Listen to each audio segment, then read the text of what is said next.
dengan adanya jin dan syaitan adalah sebuah kewajiban, karena yang mengingkarinya bisa kafir. Karena jin disebutkan di dalam Al-Quran Karim. Allah mengatakan, wa ma khalaqtul jinna wal insa illa liya'budun.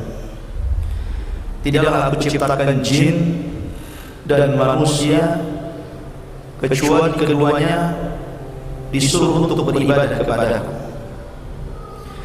Disebutkan jin kemudian manusia karena itu urutan penciptaan. Jin lebih dulu diciptakan dibandingkan manusia. Jin lebih dulu menghuni bumi dibandingkan manusia. Karena jin ini sebelum manusia diciptakan sudah menghuni bumi ini. Tetapi karena Allah Subhanahu wa taala berikan tabiat, jin itu lebih banyak yang kufur daripada beriman, makanya mereka merusak.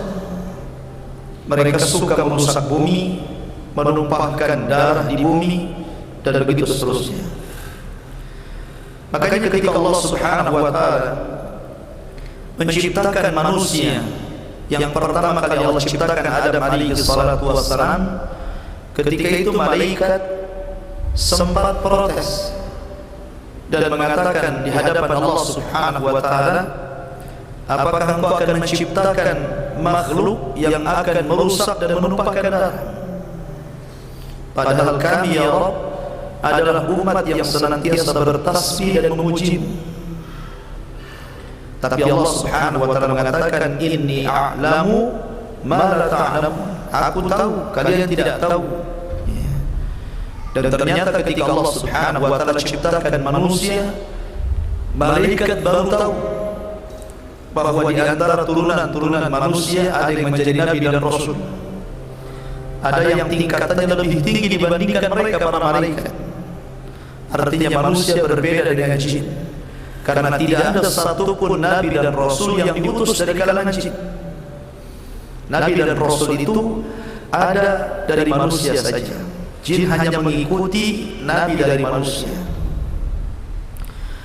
Dan jin Allah takdirkan tidak bisa dilihat manusia. Makanya Allah Subhanahu wa taala berfirman, innahu yarakum huwa wa qabiluhu min haitsu la tarawnahum. Sesungguhnya dia, maksudnya jin dan syaitan, mampu melihat kita, dia dan kesekutunya, dia dan kabilahnya, tapi kita tidak bisa melihat mereka. Makanya kalau seandainya ibu bapak melihat di internet, kemudian muncul gambar-gambar yang dilukis seolah-olah itu gambar setan, gambar jin, dari mana dia tahu bahwa jin itu kayak begitu? Sementara Allah Subhanahu wa taala mengatakan dia melihat kalian dan kabilahnya di tempat yang kalian tidak bisa melihat mereka. Jadi kita tidak bisa menggambarkan mereka seperti apa, bagaimana rupanya, bagaimana bentuknya, tetapi Rasul hanya mensifatkan bahwa rupa mereka itu buruk dan menakutkan. Tapi tidak ada manusia yang mampu melihat seperti apa bentuk mereka. Akan tetapi mereka bisa tasyakul. Tasyakul itu artinya beralih rupa. Dan kebanyakan beralih rupa itu kepada binatang-binatang yang berwarna hitam biasanya. Makanya Nabi SAW ketika mensifatkan anjing hitam, maka Rasul mengatakan kalbul aswad minasyaitan, bahwa anjing hitam itu terkadang jelmaan syaitan, atau kucing hitam yang menakutkan, terkadang burung hitam yang menakutkan. Jadi mereka suka warna hitam. Nah dari sini maka kita tahu bahwa mereka tidak bisa dilihat tetapi bisa tasyakul. Tasyakul itu beralih rupa. Bisa umpamanya menjelma manusia, bisa. Seperti umpamanya kita sering mendengar ada orang mati, kemudian kok bisa hidup lagi, gentayangan ke sana kemari. Yang gentayangan bukan orang yang mati. Ya.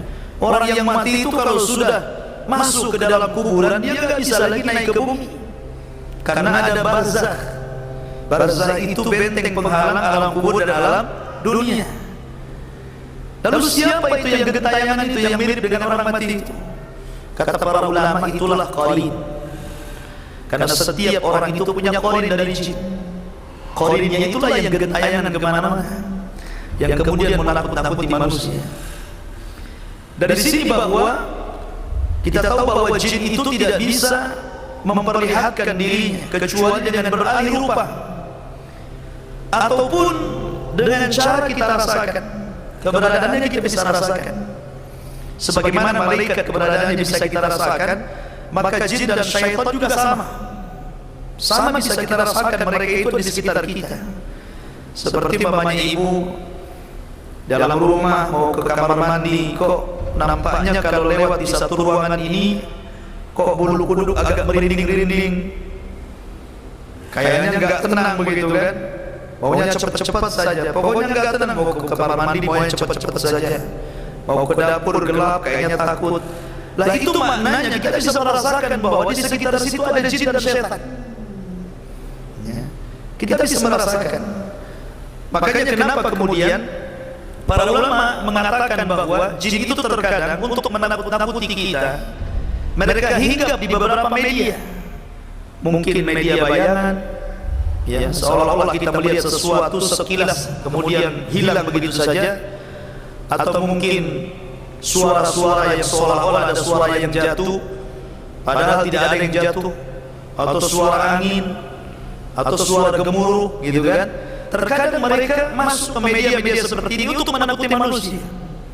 Artinya kita bisa rasakan mereka. Karena ibu bapak perlu ketahui bahwa mereka itu banyak. Jin-jin itu banyak sekali. Mereka punya pasukan yang besar. Mereka dipimpin oleh pemimpin jin yang kuat. Dan mereka bertebaran di seluruh dunia, bahkan di sekitar kita, bahkan di rumah kita.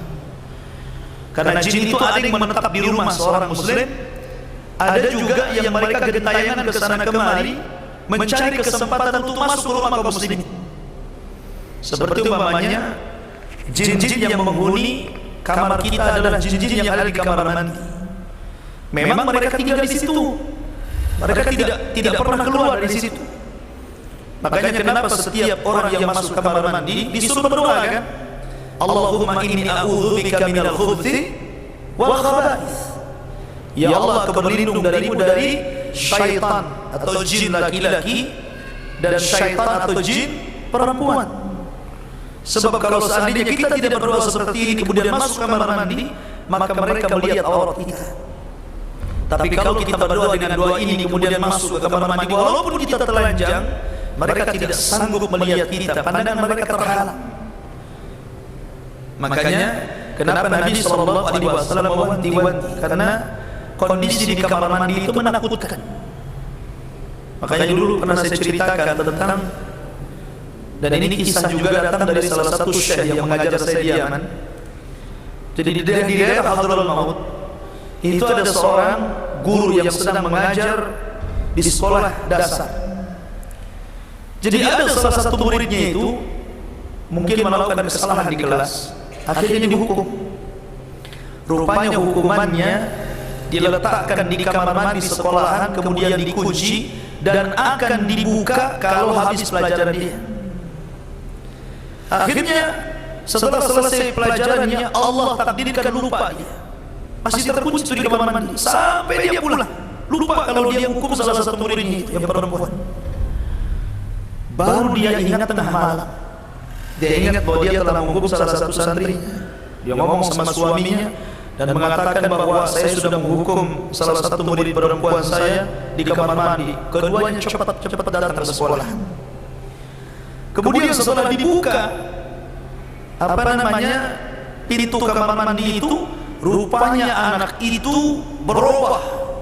Jadi rambutnya yang tadinya hitam menjadi putih semuanya, dan kulitnya menjadi keriput, tua sebelum waktunya, padahal anak kecil. Artinya bahwa ketakutan yang berlebihan itu bisa merubah penampilan. Makanya dalam hadis Nabi SAW ketika menceritakan ngerinya hari kiamat, apa kata Nabi SAW? Orang beruban sebelum waktunya. Orang berkorban sebelum waktunya, dan dalam ilmu kesehatan juga demikian. Jadi kalau orang takut banget gitu kan, maka rambut itu akan memutih dengan sendirinya. Karena memang kamar mandi itu tempatnya syaitan. Sampai seperti itu kejadiannya. Makanya jangan sampai ibu bapak kalau nakal anaknya itu ngurungnya di kamar mandi, jangan. Ya, nanti diganggu syaitan. Nah, dari sini ikhwatul fiddin muliakan Allah Azza wa Jalla. Jadi ada jin-jin itu yang memang tinggal di rumah kita, mereka tidak akan keluar. Mereka akan tinggal di situ saja. Tapi ada jin-jin itu yang memang tidak tinggal di rumah kita. Artinya mereka itu masuk ke rumah kita kalau ada kesempatan. Kalau ada kesempatan saja. Tapi kalau tidak ada kesempatan, mereka tidak akan masuk. Contohnya hadis Nabi sallallahu alaihi wasallam yang mengatakan apabila seseorang yang masuk ke dalam rumah dan tidak membaca doa, Allahumma kharajna Allahumma kharajna wa alajna wa 'ala Allahi tawakkalna. Bismillah, masuk rumah. Maka orang yang ketika masuk rumah kemudian dia membaca doa keluar rumah, masuk ke dalam rumah, maka syaitan yang sudah siap-siap ingin masuk juga ke rumah kita, mereka tidak akan bisa masuk. Kemudian yang kedua, kata Nabi SAW, orang yang makan dan tidak baca basmalah atau minum ketika tidak baca basmalah, maka syaitan ikut makan di makanan yang kita sedang makan. Makanya Nabi SAW ketika ada seorang anak kecil, ada seorang jariyah hendak makan, tiba-tiba tidak baca bismillah langsung mengambil kan? Kata Nabi SAW, dipegang tangannya, kul bismillah, ucapkan bismillah. Karena syaitan kalau engkau tidak membaca bismillah, maka dia akan makan bersamamu. Maka dari sini ada setan-setan yang memang tinggal di rumah, permanen dia di situ bersama kita gitu kan. Ada setan-setan yang memang datang dari luar dan masuk rumah kita. Tapi ibu bapak tidak perlu takut. Walaupun di rumah kita ada jin yang permanen tinggal di situ, tidak perlu takut karena memang mereka tidak mungkin juga mengganggu kita kalau kita bisa menjaga diri. Ya. Kalau kita bisa menjaga diri. Makanya para ulama ketika menyebutkan tanda-tanda orang rumah itu terkena jin atau banyak setannya, salah satunya ketika terjadi pertengkaran antara suami istri. Ya. Ketika sering terjadi, kalau bertengkar biasa gitu.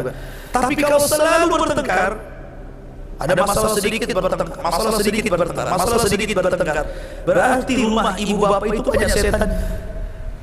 Karena di antara keterangan sihir dalam surah Al-Baqarah, ketika Allah Subhanahu wa taala menyebutkan kisah Harut dan Marut, Allah Subhanahu wa taala mengatakan yufarriquna bainal mar'i wa zawji.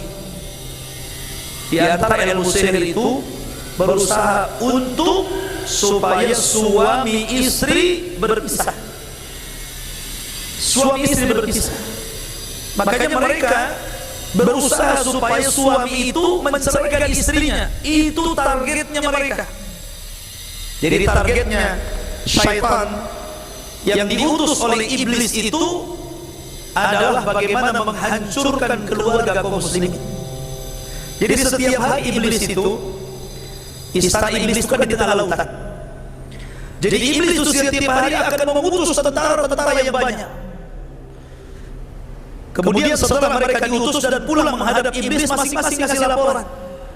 Ada yang mengatakan saya berhasil membuat si fulan tidak sholat, membuat si fulan yang tadinya sedekah tidak jadi sedekah, macam-macam diceritakan di hadapan iblis. Tapi iblis diam saja, tidak merasa bangga, karena itu sudah biasa. Tapi ketika ada salah satu tentaranya yang mengatakan bahwa dia telah menceraikan antara dua keluarga, maksudnya suami istri, wah, baru dia bangga. Langsung diambil pangkatnya, diambil pialanya, kemudian diletakkan di atas kepalanya, kemudian dipeluknya. Dalam hadis seperti itu. Kemudian iblis memberikan imbalan yang besar kepada dia. Lah kenapa pertanyaannya iblis tidak begitu bangga mengganggu orang yang malas sholat, yang malas ibadah, dan sangat bangga dengan satu pasukan yang mampu mencerai-berai keluarga? Karena kalau orang malas sholat itu korbannya satu saja. Pamannya antum diganggu setan, akhirnya malas, akhirnya nggak sholat. Korbankan satu orang aja, antum aja. Coba kalau seandainya suami istri bertengkar, kemudian sampai suami menceraikan istrinya, korbannya berapa orang? Korbannya suami plus keluarga suami, korbannya istri plus keluarga istri, korbannya anak-anak lagi kan begitu. Anak-anak yang harusnya terbimbing oleh seorang ayah jadi tidak terbimbing. Akhirnya musuhan, bukan suami istri aja yang musuhan ini. Keluarga suami ikut mencela keluarga istrinya, keluarga istri ikut mencela keluarga suaminya, ramai akhirnya. Ya. Dari situ kemudian kenapa alamat yang paling nampak rumah itu banyak setannya itu ketika sering bertengkar suami istri. Jadi kalau ibu bapak merasakan asik bertengkar saja di rumah itu, maka banyak setannya. Ruqyah itu. Ruqyah rumahnya. Ruqyah diri sendiri dan ruqyah rumahnya. Ruqyah rumah itu enggak susah, gampang. Ibu bapak bisa melakukannya. Enggak usah undang ustaz, undang kiai. Ibu bapak juga bisa. Ambil air, kemudian kasih garam, gitu kan? Ataupun kalau memang bagus air lautan yang sudah asin itu, ya. Kemudian bacakan ayat-ayat ruqyah. Bacakan ayat-ayat ruqyah. Seperti apa ayat-ayat ruqyah itu? Surah Al-Fatihah, kemudian surah Al-Baqarah, kemudian surah Al-Falaq, An-Nas dan Qul Huwallah, kemudian surah Kursi, ayat akhir Al-Baqarah, gitu kan? Atau ayat-ayat yang berkenaan dengan kisah tukang sihir Nabi Musa, tukang sihir Fir'aun ketika berdua dengan Nabi Musa, seperti dalam surah Yunus atau Toha bapaknya kan, dibacakan saja. Setiap dibaca ditiup airnya, setiap dibaca ditiup airnya. Sudah, itu jadi air ruqyah itu. Ya. Tinggal kalau seandainya kita takut nih, ibu bapak main di rumah, ini di ruangan mana? Kalau lewat sini kok semua orang takut, bukan saya saja, istri saya, anak-anak kok takut kalau lewat sini ya. Tinggal disemprot aja, selesai. Dan itu selalu seperti itu. Dan cara seperti ini difatwakan oleh Syekh bin Baz dan juga para ulama yang lain membolehkan meruqyah rumah dengan media air dan garam itu. Ya. Dan ini fatwa para ulama seperti itu. Ataupun dengan membaca Al-Baqarah setiap 3 hari sekali.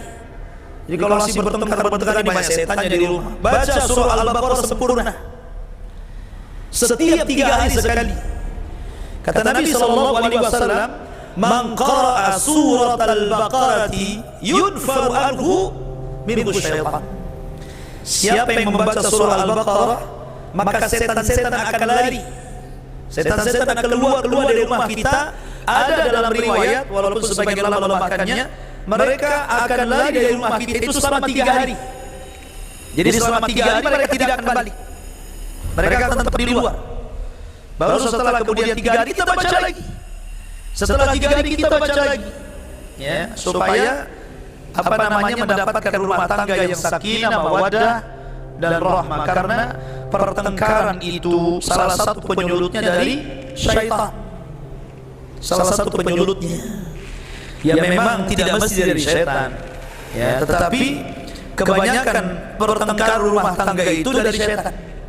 Makanya banyak-banyak istiadah, banyak-banyak berzikir, khususnya ibu-ibu ya, yang memang ibadahnya memang difokuskan di rumah.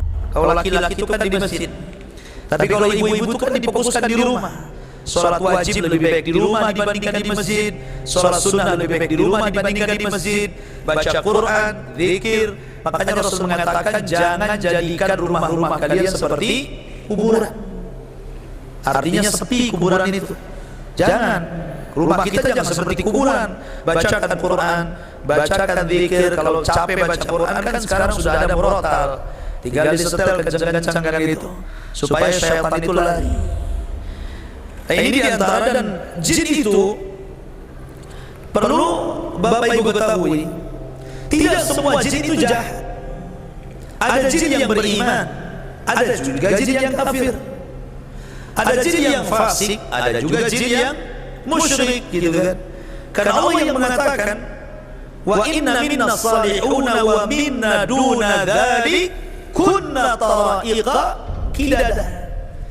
Di antara kami, kata jin, ada orang-orang saleh, ada orang yang ahli salat, ada orang yang ahli puasa, ada orang yang ahli qiyam lail, ada orang yang ahli sedekah.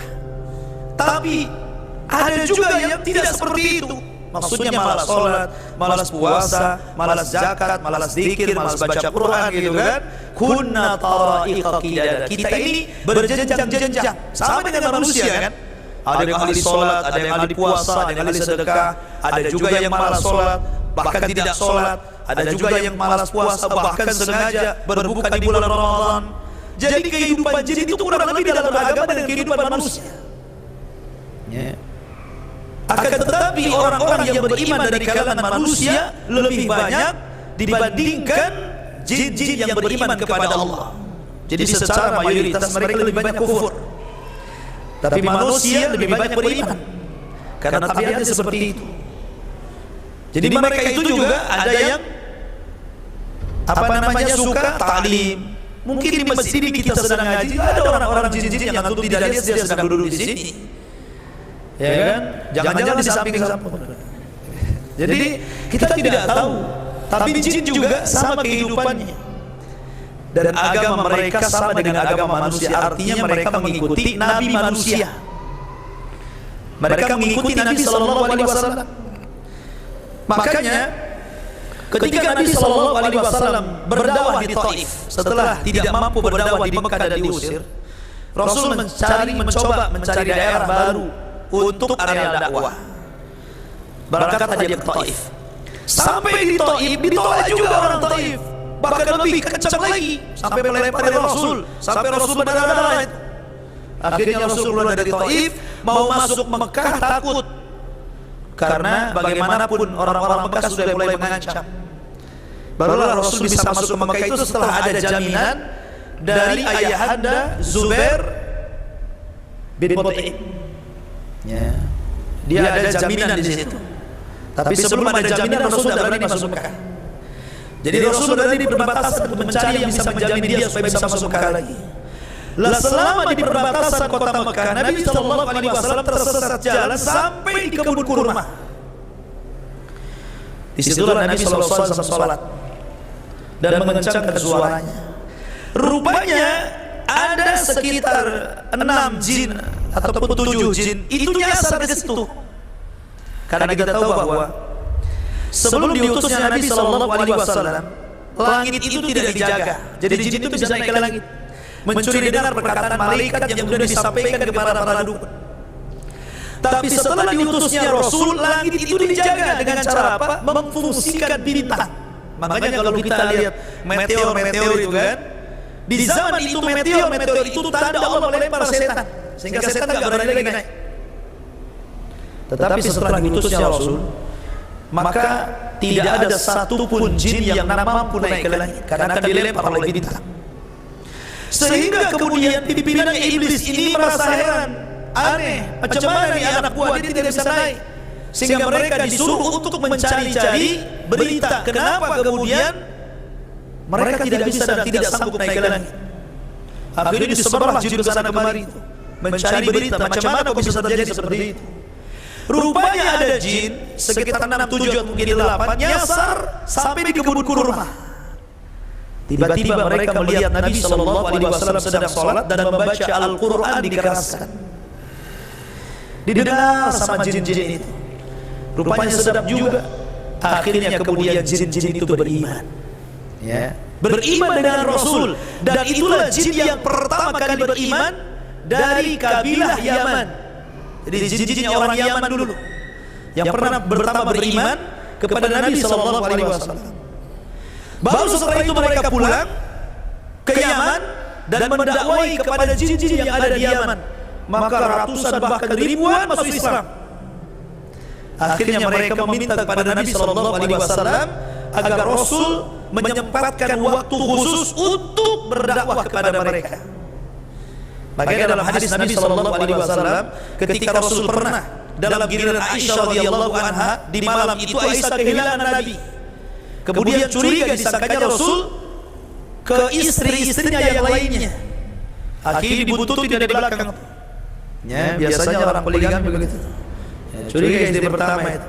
Kalau perlu kasih GPS handphonenya. Jadi Aisyah ini akhirnya melihat, ini Nabi kemana nih? Dia curiga tuh kan. Jangan-jangan ke istri kedua, ketiga, keempat, kelima gitu kan.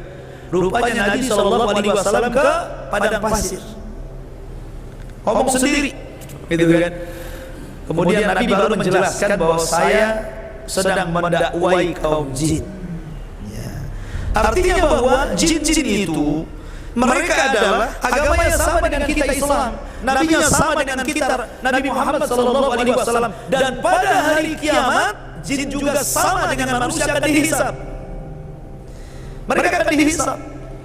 Di alam kubur juga akan ditanya, man rabbuka wa ma nabiyuka wa ma dinuka. Jin juga sama.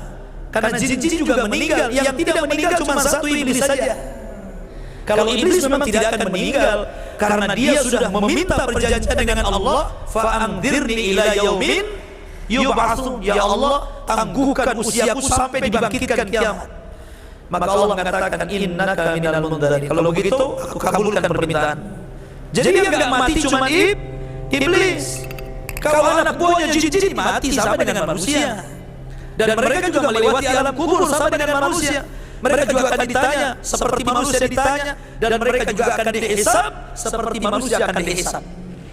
Mereka akan melalui proses timbangan, tatayyurus suhuf, menyeberangi siratal mustaqim, macam-macam keadaan hari kiamat. Mereka pun akan mengalami seperti yang dialami manusia, karena mereka mukallaf. Mereka makhluk yang dibebani syariat seperti bagaimana Allah juga membebani syariat kepada manusia. Makanya kalau orang yang beruqyah itu lihat jin yang masuk di situ. Kalau dia jin kafir suruh masuk Islam. Ya. Kalau dia jin yang mukmin fasik suruh bertobat. Ya. Kalau dia tidak mau masuk Islam, tidak mau bertobat, boleh kita bunuh. Dengan cara apa? Dengan membacakan Al-Quran sampai dia terbakar.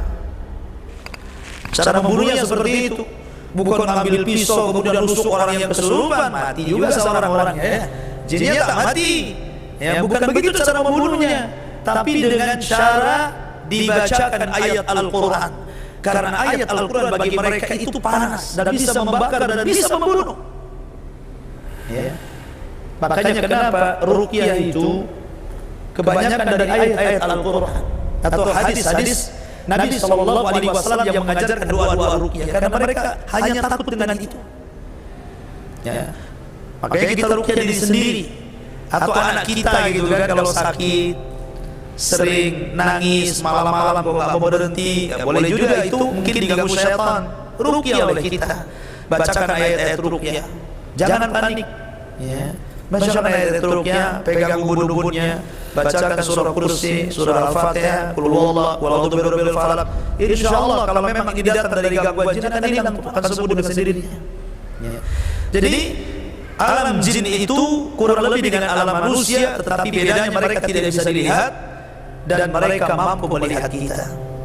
Sesuatu yang tidak bisa dilihat, kalau kita berperang dengan mereka, otomatis mereka akan lebih menang dibandingkan kita. Kalau kita melawan musuh yang tidak kelihatan, itu susah dikalahkan. Beda kalau musuh kita kelihatan, mungkin bisa kita kalahkan. Tapi kalau musuhnya nggak kelihatan, itu susah kita kalahkan. Artinya bahwa kemenangan bagi mereka mengalahkan kita itu lebih besar kemungkinannya dibandingkan kita mengalahkan mereka.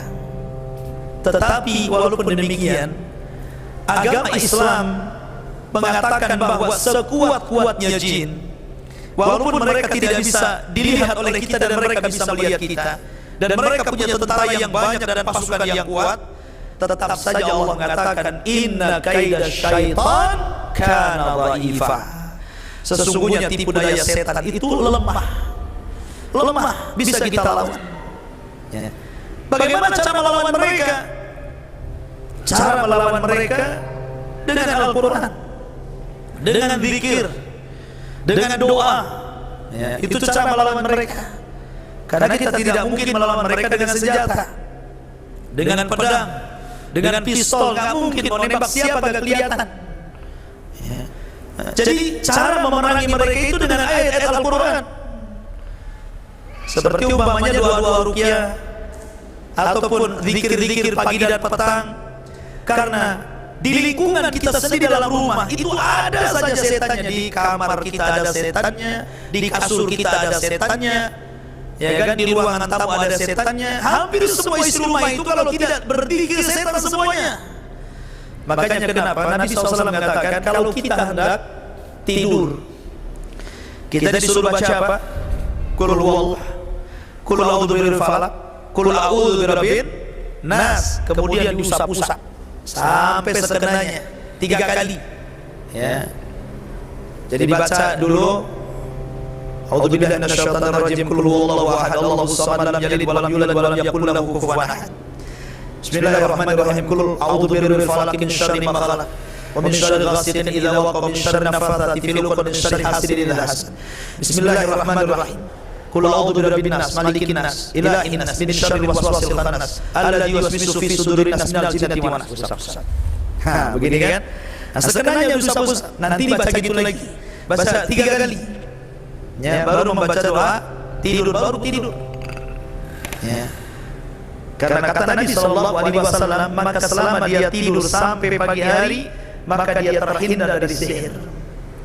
Kalau sihir saja kiriman orang tidak bisa menyihir orang ini, maka tentu jin-jin yang tidak dikirim orang dan iseng-iseng masuk ke tubuh kita tidak bisa lagi. Yang kiriman saja nggak bisa masuk, apalagi jin-jin yang biasa. Karena jin yang kiriman ini bukan sembarang jin. Karena ini ada perjanjian antara dukun dengan tukang dengan jin-jin yang sakti kan begitu. Nah, ini salah satu contoh bahwa mereka itu lemah. Makanya ada satu kisah di zaman Rasul. Abu Hurairah radhiyallahu an adalah sahabat yang disuruh Rasul untuk menjaga badan zakat, Baitul Mal. Disuruh tuh. Tiba-tiba malam hari ada orang nyuri zakat. Dikejar sama Abu Hurairah, ditangkapnya. Kamu nyuri. Ya. Akhirnya dia mengatakan, ya Abu Hurairah, fa inni kabir, wali hajah, wali muhtaj, wali iyal, wali fakir. Dia mengatakan, ya Abu Hurairah, saya ini sudah tua, banyak kebutuhan, saya fakir, keluarga saya miskin, tolong faghfirli, ampuni saya, lepaskan saya, katanya. Dilepaskan sama Abu Hurairah. Kemudian besoknya Abu Hurairah berjumpa dengan Rasul. Rasul tahu, karena yang kasih tahu siapa? Jibril. Rasul mengatakan kepada Abu Hurairah, ya Abu Hurairah, ma fa'alta bi asiratikal barihah. Abu Hurairah, apa yang kau lakukan dengan pencuri yang kau tangkap itu? Abu Hurairah cerita begini, Rasul, semalam sudah kutangkap, alasannya saya miskin, butuh makan, butuh ini, saya kasih, saya lepasnya. Kata Nabi, nanti malam datang lagi. Betul, malam itu datang lagi, ditangkap lagi, alasannya sama, dilepas lagi. Kemudian kata Rasul, kenapa kau lepas? Nanti malam datang lagi. Kasih tahu sama Nabi, nanti malam datang lagi gitu aja kan. Betul, datang lagi, ditangkap, nggak bisa, kata Abu Hurairah. Kata Nabi, kau tidak boleh bisa lepas. Saya hadapkan kamu kepada Rasul. Tapi orang ini tetap mengatakan, ya ampun, tolonglah lepaskan saya. Sudah gini saja. Bagaimana maukah aku ajarkan kepadamu satu kalimat? Tapi habis itu lepaskan saya. Idza awaita ila firasik, faqul Allahu la ilaha illa huwal hayyul qayyum la ta'khudhuhu sinatun wa la ila akhiril ayat surah Kursi.